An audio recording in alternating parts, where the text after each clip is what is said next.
සුපුරුදු ආදරෙන් ඔන්න වෙනදත් වගේම අදත් අපි ආවා ගෝල්ඩ් වයිරල් තුලින් ඔබට වැදගත් වන්නා වූ බොහෝ තොරතුරු අරගෙන.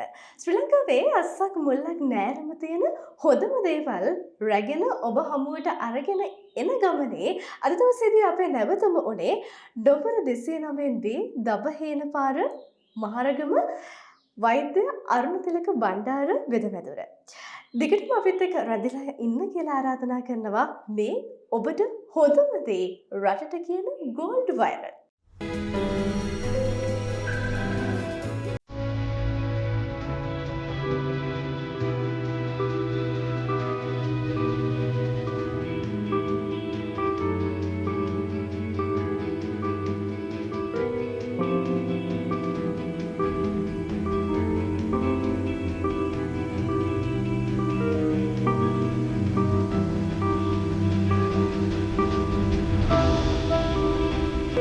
ඔබ දන්නවා ගෝල්ඩ් වයිරල් තුලින් අපි නිරන්තරයෙන්ම කතා බහ කරන්නේ ඔබේ ජීවිතයට වැදගත් වන්නා වූ හරවත් වන්නා වූ කරුණු කාරණා සම්බන්ධව කියලා.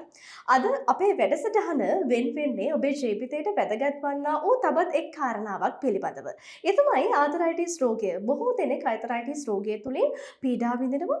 ඒ පීඩා විඳින සියලු දෙනාටම සුබසිත සැලසන්න තමයි අද දවසේදී මේ ගෝල්ඩ් වයිරල් වැඩසටහන වෙන් වෙන්නේ. ඒ සඳහා ප්‍රවීණයෙකුණු දක්ෂයෙකුණු වෛද්‍යවරයෙක් සොයාගෙනයි අද අපි ආවේ.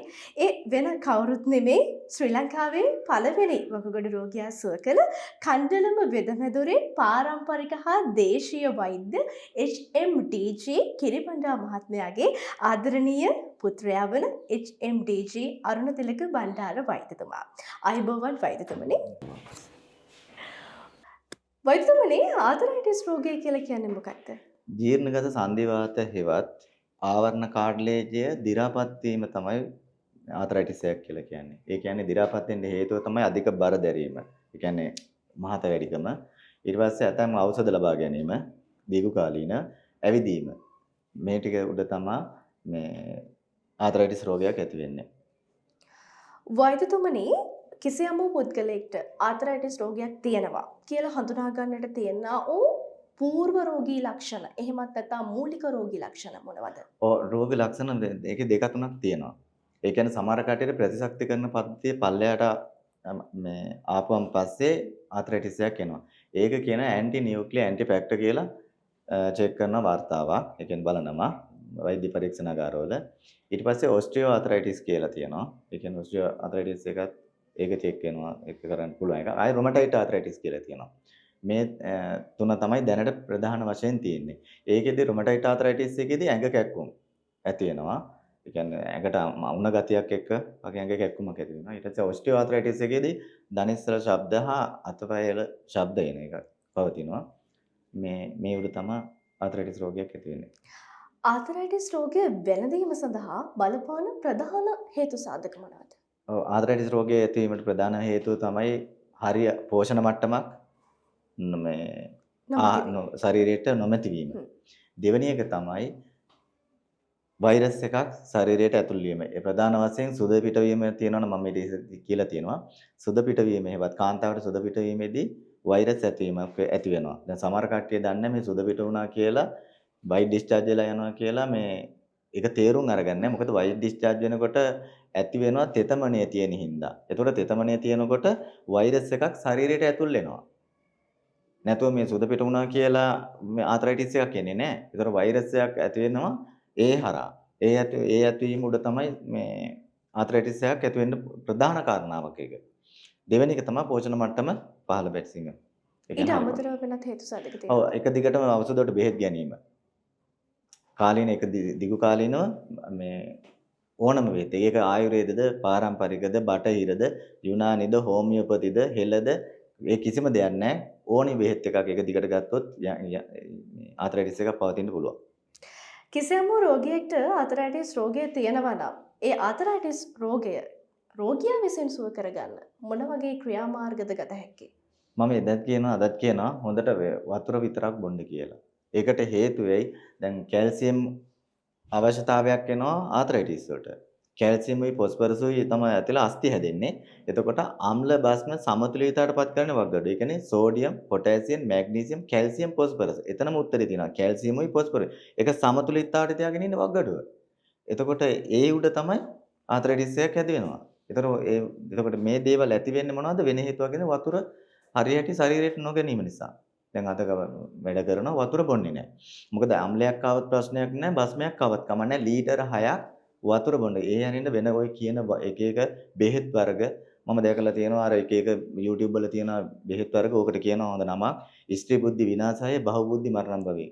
සමහර දේවල් තියෙන එක එක්කෙනාගේ බහුබූත අහන්න ගියන් පස්සේ මරණය තමයි උදා වෙන්නේ. ඕවා හොඳ කරන්න බෑ. ලෙඩක් හැදෙන්න ඉස්සරලා ඒ තමුන් අර බුදුරජාණන් වහන්සේ දේශනා කළ මධ්‍යම ප්‍රතිපදාව කියලා එකක් තියෙනවා. අද මස් තියනවා කියලා අද තිබුණා කෑවා හෙට අවශ්‍ය නැහැ. නමුත් අවශ්‍ය කරන මස් ප්‍රමාණයක් තියෙනවා නම් පිටමින් ප්‍රමාණයක් තියෙනවා නම් ග්‍රෑම් 50 60 අවශ්‍ය වෙන්නේ නැහැ. මේ සම බල ආහාර වේලක් ගන්න හොඳට වතුර ටික බොන්න. එතකොට මේ දේවල් අයින් වෙලා යනවා. ආතරයිටිස් රෝගය සුව කරගන්නට මොන වගේ ප්‍රතිකාර ක්‍රමද වෛද්‍ය විද්‍යාව තුළ තියෙන්නේ? ඔව්. ආතරයිටිස් එකේ මයි ළඟ තියෙන ඉදුමම ශරීරයේ ඉදුමම තියෙනවනේ ඉදුමම සුව කරන්න පුළුවන් එක බෙහෙත්යක් තියෙනවා. මේවා මහ ලොකු ගණන් නෑ. ඕක කිලෝ එකක් කියන්නේ රුපියල් 2800ක් වගේ. ඒතර ඔයිල් එක තියෙනවා. ඔයිල් එක කියන්නේ රුපියල් 550ක් 600ක් වගේ යන්නේ හොඳම දේවල්. ඒවා රටවල් තුනකින් දානවා. මේවා ඔක්කොම වවාගෙන කන එකක් තමයි අද රට මේ කරලා තියෙන්නේ. ඒ හින්දා මෙවැනි අර මේ වැඩසටහන් කරන එක ඇත්තරම රටට පහදලා දෙන එක. ඒ කියන්නේ ජනතාවට යම් කිසි දෙයක් වැඩසටහන් මේ මෙහෙම දැනුවත් කිරීම ගැන ස්තුතිවන්ත වෙනවා මේ වැඩසටහන ඇත්තටම. ආතරයිටිස් රෝගය නිට්ටාවටම සුව කර ගැනීමේ බොරු හැකියාවක් තියෙනවා. කිසිම දෙයක් කරලා නැහැ මේ වෙනකන්. නිට්ටාවට කියලා කිසි දෙයක් වෙලා නැහැ නේ මිස්.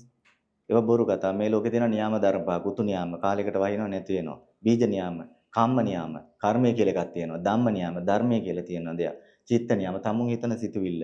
ඒතකොට එන කර්මය අවශ්‍ය වෙන්නේ නැහැ නේ මිස්. ditta ධම්ම වේදිනේ අවශ්‍ය කර්ම කියලා සමාන කර්ම කියලා බෙදෙන්න අවශ්‍යතාවයක් නැහැ නේ.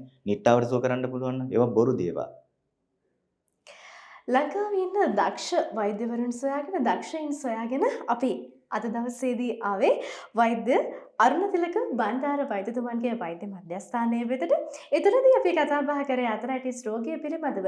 තවත් මෙවැනිම වූ මාතෘකාවන් පිළිබඳව අපි කතා කරන්න බලාපොරොත්තු වෙන්නේ ඉන්නවා ගෝල්ඩ් වයිරල් තුලින්. මේ මොහොතේදී මතක් කරන්නම් ඔබට අවකාශය තියෙනවා නම් ආතරයිටිස් රෝගය ඔබට වැළඳිලා තියෙනවා නම් ඒට අවශ්‍ය කරන්නා වූ නිසි ප්‍රතිකාර ලබා ගැනීම සඳහා ඔබට හැකියාවක් තියෙනවා මේ දුරකථන අංකය ඔස්සේ වෛද්‍ය අරුණතිලක බණ්ඩාර මහත්මයාව සම්බන්ධ කරගන්නට 0.73යි 635යි 540 0.73යි 635යි 540. වෛද්‍යතුමනි ඔබතුමන්ව මුණ ගැහෙන්න අවශ්‍ය නම් කොළඹ ඉන්න කෙනෙක්ට එහෙම නැත්නම් ඊට පරිබාහිර ඉන්න ප්‍රදේශයක කෙනෙක්ට කොහොමද මුණ ගැහිමේ හැකියාව තියෙන්නේ? මගේ ටෙලිෆෝන් නම්බරේ තියෙනවා. ඒක බලලා කතා කරලා එන්න පුළුවන් කිසි ප්‍රශ්නයක් නැහැ. ඒ වගේම තමයි ඔබට හැකියාවක් තියෙනවා නම්බර 209B දබහේන පාර මහර්ගම තියෙන ලිපිනේ ඉන්දම වෛද්‍ය අරුණතිලක බණ්ඩාර මහත්මයාගේ වෛද්‍ය මධ්‍යස්ථානයේ පීඩා තිබෙනවා. කොළඹ අවට ඉන්න කෙනෙක් නම් මේ රෝග වලින් පීඩා විඳිනවා නම් ඔබට අවකාශය තියෙනවා මේ වෛද්‍ය මධ්‍යස්ථානයට ඇවිල්ලා අවශ්‍ය කරන්නා වූ ප්‍රතිකර්මයන් ලබා ගන්න. ඒ වගේම තමයි මාතලේ පලාබදල ප්‍රදේශයේ එතුමන්ගේ වෛද්‍ය මධ්‍යස්ථානයක් පීඩා තිබෙනවා. ඒ ස්ථානයටත් ඔබට ගියොත් හැකියාවක් තිබෙනවා මේ රෝගී තත්ත්වයන්ට අවශ්‍ය කරන්නා වූ ප්‍රතිකර්මයන් නිසියාකාරයෙන් ලබා ගන්න. දෙවිනි ස්තුතිවන්ත වෙනවා අද දවසේදී ඔබේ වැඩ රාජකාරී මැදේවත් අපේ වැඩසටහන වෙනුවෙන් කාලය වෙන් කිරීම සම්බන්ධව. මමත් ස්තුතිවන්ත වෙනවා ගෝල් වයිරල් වැඩසටහන වෙනුවෙන් සත්‍ය දේ ලෝකට ඉදිරිපත් කිරීම පිළිබඳව මේ ජනතාවට ඇත්ත සත්‍ය දේ කතා කිරීම පිළිබඳව ලබා දුන් කාලයට බොහොම කණ්ඩායමට ස්තුතියි. දෙවෙනි ස්තුතිය ඔබතුමන්ට නැවතත් තවත් දවසක මෙවැනිම වූ හරවත් වූ වැඩසටහනකින් ඔබ හමුවට එන්නට අපි බලාපොරොත්තු වෙන ඉන්නවා. එතෙක් අපි ඔබට ප්‍රාර්ථනා කරනවා ජයග්‍රාහී වූ සුබ දවසක් මේ හොඳම දේ රටට කියන ගෝල්ඩ් වයිරල්.